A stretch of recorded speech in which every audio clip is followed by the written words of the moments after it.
Welcome to Luca is a Billionaire, where the only thing I invest in is your answers.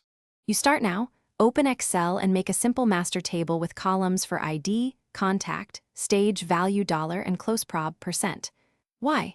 Because structure prevents chaos and lets formulas work reliably. Once done, add lead date and follow-up date in ISO format so sorting and filters behave predictably.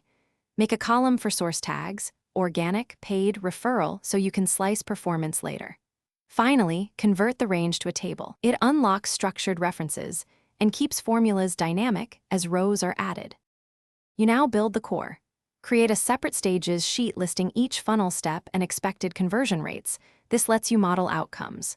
Use countifs to tally leads per stage and SumProduct to compute weighted pipeline value from value, dollar, and close prob %.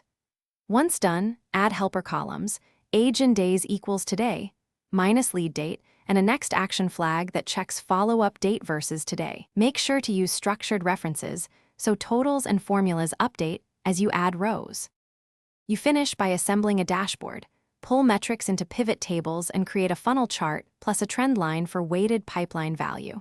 Once done, lock formula cells and expose only an input sheet so users don't break logic. If numbers look wrong, make sure data types are consistent. Text dates or values break countifs and SumProduct. Use trim to remove spaces and value to coerce numbers. Finally, validate with sample rows and keep one backup copy. Versioning saves you time.